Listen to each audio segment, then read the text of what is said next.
Hey, this is Claudia, host of CityCast Portland. Before we get to today's show, I have a favor to ask. CityCast is doing our annual listener survey, and it would really, really help us out if you took it. And if you took it last year, we would be so grateful if you did again, since we can't really use last year's data anymore. If you can please go to citycast.fm/survey to take it. It's only 7 minutes long. Someone actually did time it.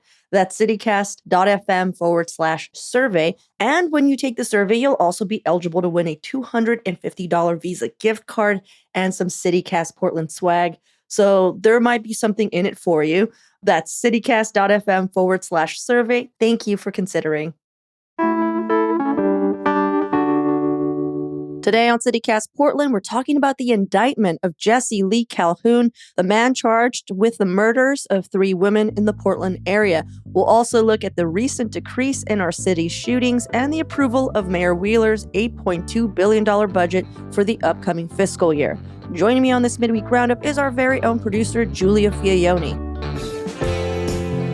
It's Tuesday, May 21st. I'm Claudia Meza, and this is what Portland's talking about.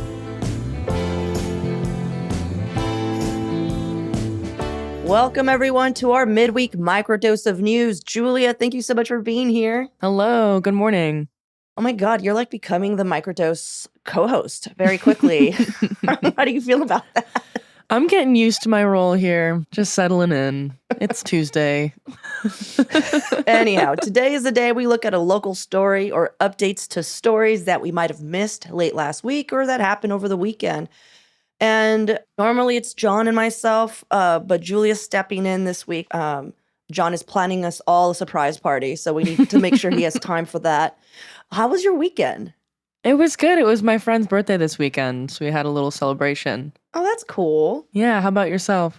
You know, we went to Beaverton to go to a restaurant that we have loved for years, and they created a second location, and then they absorbed into one location, and it just wasn't the same. Yeah. What kind of food? Oh, it's Korean. I don't want to talk ish about, because they might still be working out the kinks, but yeah. But yeah, it was just it's a long standing mom and pop Korean restaurant. I'm sure those who know. But hopefully they'll get their stuff together, because for the longest time they were like the only place to get like really solid Korean food in Beaverton. Oh, well. It's not Coram, Dan, I'll tell you that. Too many hints already. I don't want people to be like, Coram? I'm like, no. Anyhow, yeah, we're going to be talking about some updates of some stories. And actually, Giulia, I know that you and I and John have discussed a lot about, like, should we talk about this? But it was so dicey, and there were so many things, like so many like allegedlys, and it was such a dark story that we're just like, we don't even want to play ball if like we don't know who all the players are. You know what I mean? Like we're just we don't know what's going on here. We're not going to touch it. But Jesse Lee Calhoun was identified last year as a person of interest in a series of suspicious deaths of women in Oregon, and he has finally been indicted in 3 of the killings as detectives continue to investigate like 2 other mysterious deaths, because I think it was like 6 women last year that Calhoun was a suspect in, but at least 4 of the cases they were just like, no, for sure, we think it's this dude. So a Multnomah County grand jury this past Thursday returned a 6-count indictment against Calhoun, and they charged him with 3 counts of second-degree murder and 3 counts of abuse of a corpse in the deaths of Charity Lynn Perry, who was 24, Bridget Leanne Webster, who was 31, and 32-year-old Joanna Speaks.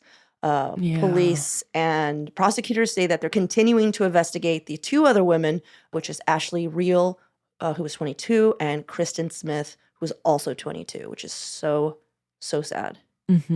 Yeah, and I heard too from some of the reporting that we were reading, a lot of these women were already in vulnerable situations, either sleeping on the streets or dealing with situations of addiction, which it makes the whole situation so much more heartbreaking. Yeah. On Friday, there were a bunch of reporters who reported on this, and we're mainly reading Zane Sparling's because Zane is a actual like court reporter for the Oregonian, and he was there. Like he was physically there when this press conference was happening. and he wrote about the mothers. I guess like even the mothers of the cases that are still being investigated, they all showed up wearing matching shirts that had the faces of their daughters on them. Yeah. Which I can't imagine how emotional that was in that room. And, you mentioned that these were victims that were already in very vulnerable situations. Yeah. And I just thought it was really awesome that the mother showed up and there wasn't any victim blaming. I know it's like kind of, you're like, well, of course, but like, you don't understand. 10, 20 years ago, I just feel like anyone who anything happens, they're just like, well, they were a drug addict. You know what I mean? Like, Yeah. and the mothers showed up and the mothers were like, no, these are our daughters. We need to find out like more of what happened. Just reading that, just it as sad as it was, it kind of just like made me feel like, oh man, I'm so glad that someone showed up for these girls, Absolutely. that someone showed up for the women. Yeah. The bottom line is, I think in this case, like, you should be able to go through hard times without feeling like your life is at risk just by being out in public. And that's the case with these 4 women who are taken advantage of. And what's interesting is that Calhoun has a long history of running into law enforcement.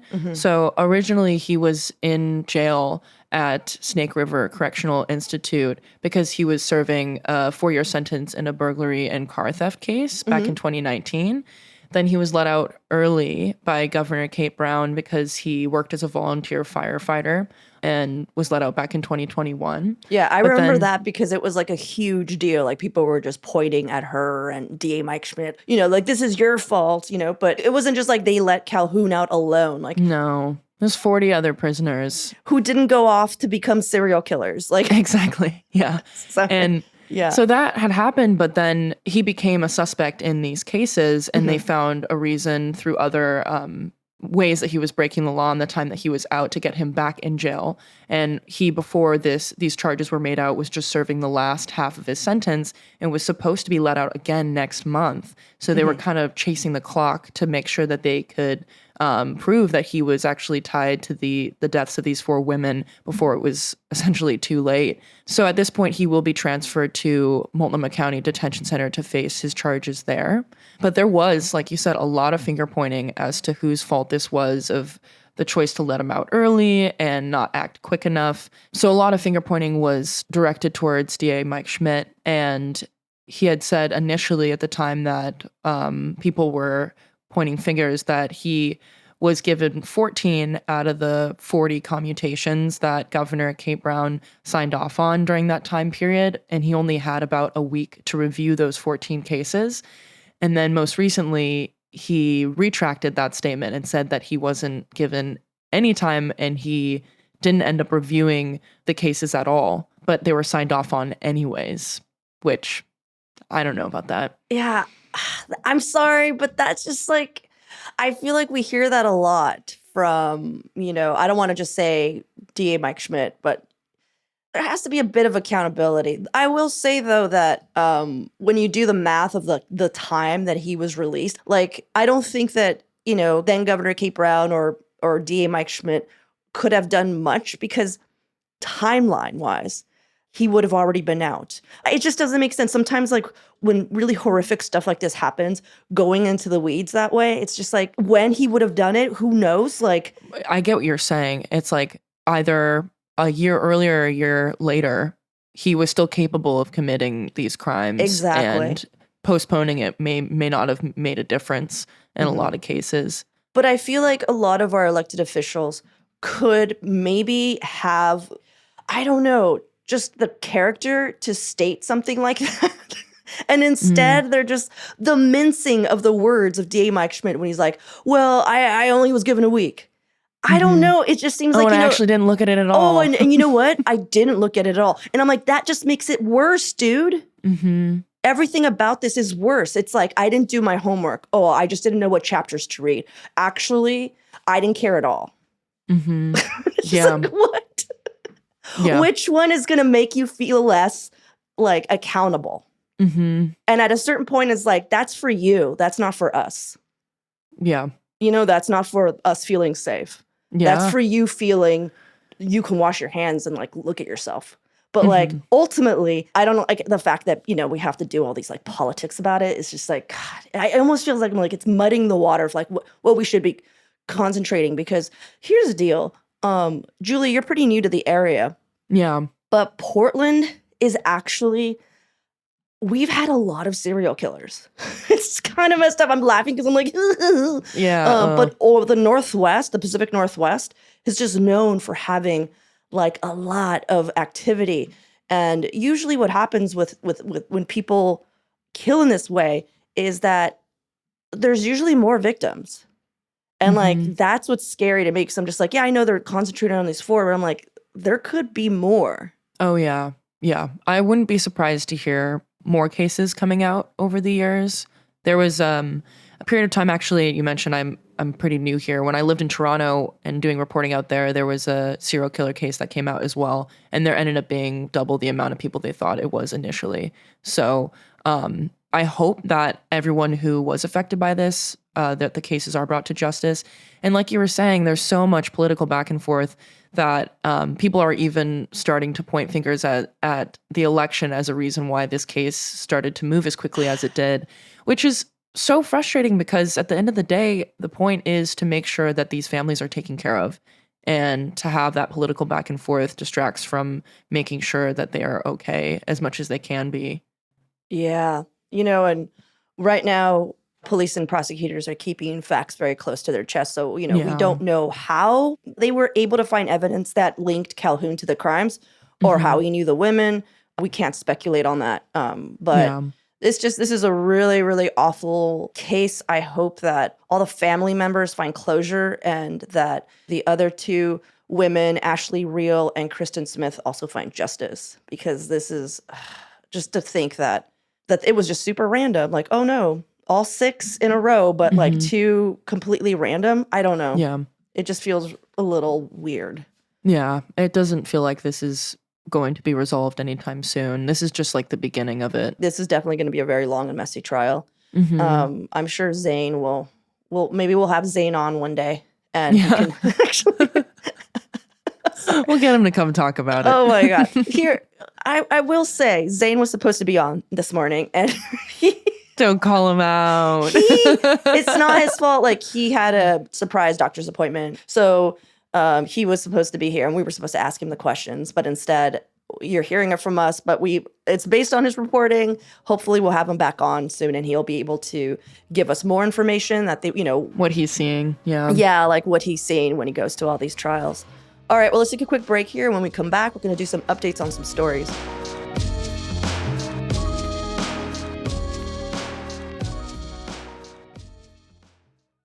All right, Julia, what do you have for us this week? So some better news in the world of crime in Portland right now.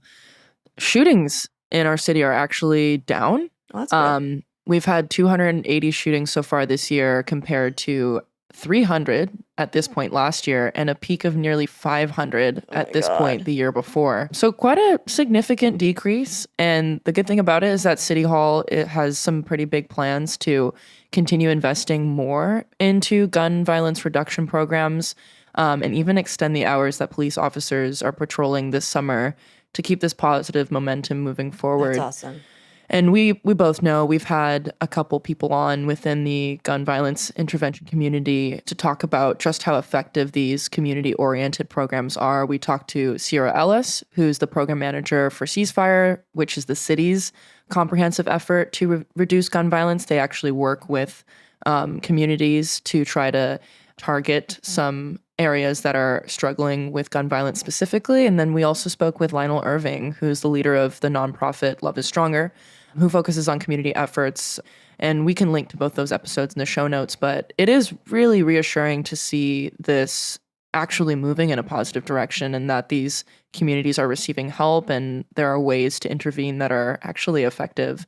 Yeah. What's wonderful about this is, like, we were talking about how Portland has really great big ideas and sometimes there's just not much follow through. Yeah. But this was like really good idea. Like, hey, let's involve the actual communities that are affected.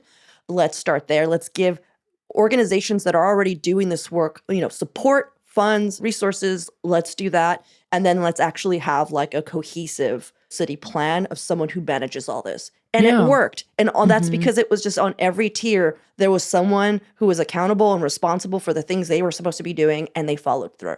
And then communicating to other community groups Yeah. about how to work together. That's that key piece. And it just seems like the more you get the community involved with these, really tough issues, that seems to be a key. And I just hope that the city kind of looks at that and thinks about that.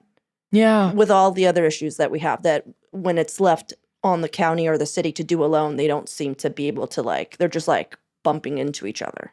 Yeah. I wonder, what you're saying is making me think if we could apply the same type of approach to houselessness. I know it's a way different issue, but I could see a community-oriented approach being successful too. Yeah. Well, thank you for that. I wanted to bring up the very recent $8.2 billion budget that was recently approved. So this past Wednesday afternoon, Mayor Ted Wheeler's budget for the fiscal year of that's coming 2024-2025 was unanimously approved. Gonzalez didn't even raise his hand for anything. It actually got through.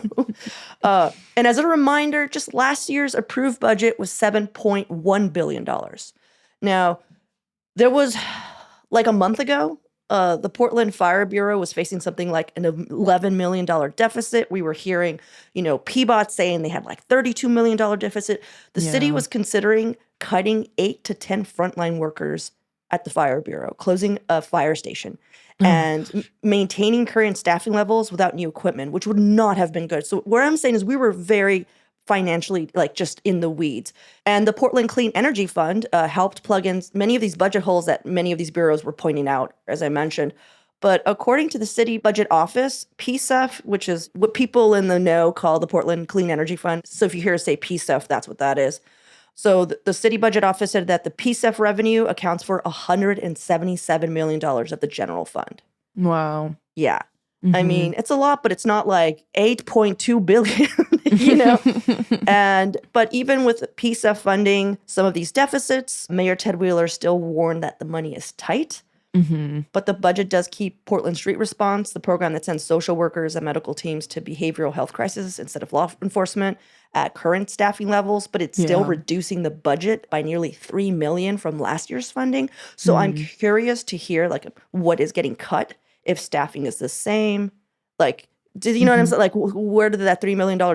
Then if everything's going as usual, then what's going on? Is it supplies? So I hope there's more reporting on that. But something I'm still wondering is how $8.2 billion is still a tight budget for a city with a population of roughly, 600,000 people. Yeah. I know we have to account for the switch over to our new government. There's going to be 12 new council members, a bunch of more support staff coming up, but that's still so much money. Yeah. I love doing Googling and mathing it up. So here's just for comparison. Boston, Massachusetts, Boston, that city, they have about 13,000 more people in their population. Their budget is $4.6 billion. And they're running... is very different.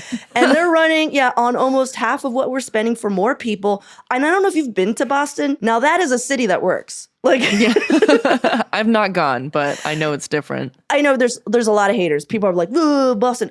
Boston is beautiful. I know it depends on what part of Boston, but as a city, when it gets really hot, there's water stations at all the public parks. The water department. Yeah. The Boston Water Department is there handing out water. I see it. Can you imagine that? Okay, but here's the thing. I hear Boston's really boring, so I don't know. You could just walk around and no one's going to show you their penis? Is that what you're saying? Oh my God, Claudia. Is that what you're saying, boring? I mean, different strokes for different folks, okay? Oh my God. Anyhow, see, I also want to say Seattle's budget, which is still getting worked out, but at 758,000 people, their budget last year was only $7.8 billion, which is getting a little closer, but it's still not $8.2 billion. And I even looked at LA, because, I'm from LA, so I was like, well, what's their budget? I mean, LA is huge. So it's like a country full of people. Yeah, it's a city of almost 4 million people. Oh my God. So their 2025 budget is only $12.8 billion for a city of that many people, which is roughly 6 times more in population than Portland. If you were to do that math, 6 times our budget, what we're spending now, that would be $49.2 billion. So that's 6 times 8.2 for those whose coffee hasn't kicked in yet. That's what I just did. I'm like, yeah, you're right. I'm not doing that Yeah. mental math. It's just so bloated. Like if you're saying to yourself, like, where is all this money going? You can look at some really nice pie charts, in our city government about where it's going, but there's not a why so much, because Mayor Wheeler confirmed that everyone still has to buy their own coffee. I know. Remember when he was on and he was like, oh no, we have to buy our own. He's like, I buy people coffee. So we know it's not going to Starbucks for like all the city workers. I feel like, I know this is silliness because we don't know what's going on. Yeah. I mean, there could be a totally fine reason why it's 8.2 billion, but to me, it still being tight is kind of insane. I wonder, with proper funding now, with a lot of these different bureaus being out of a hole, if things will actually get done, because we've talked about this already early in this episode and recent episodes. Even when the resources are there, it's that aspect of getting things done that sometimes falls flat. So I'm hoping that without that financial insecurity, there's even more of a reason to get things moving, because that would be even more frustrating if we come around next year, the year after, knowing that we had $8.2 billion and we didn't do anything substantial with it. Yeah. I just think about, all the affordable housing money that came from developers paying fines for not wanting to pay. So if you don't know this, we have a mandate that came in 2017 that basically said, hey, any new builds over 20 units, you have to dedicate X amount to affordable housing. So they have to be much cheaper than market rate.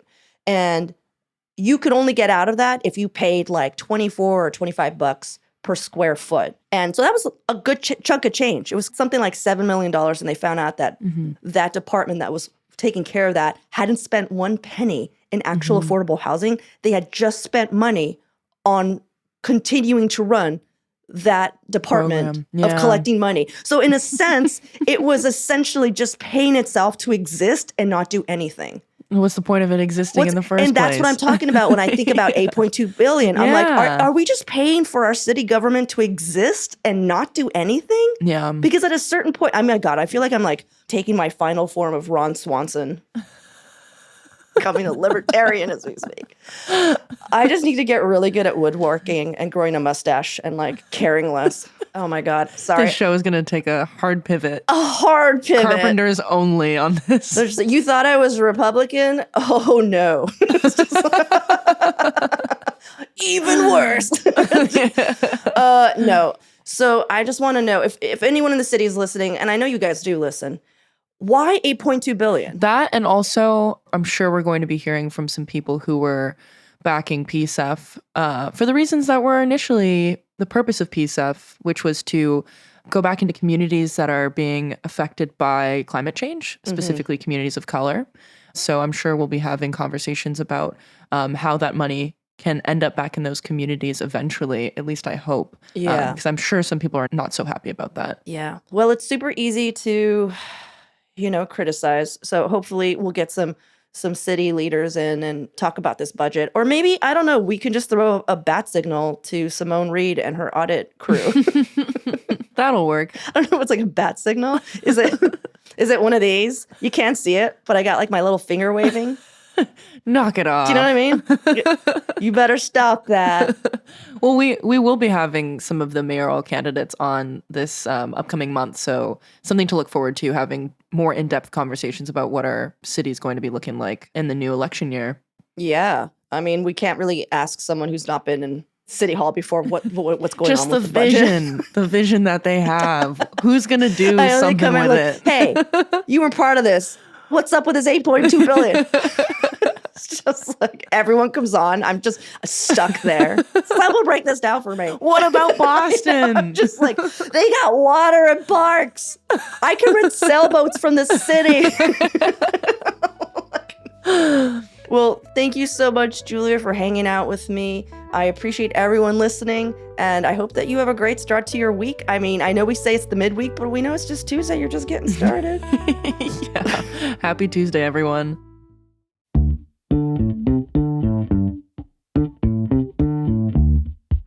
That's all for today here on CityCast Portland. Thanks so much for listening. If you enjoyed the show, please share it with a friend, rate or leave us a review. It really does help us out. We'll be back tomorrow morning with more from around the city. Until then, see you with Slims.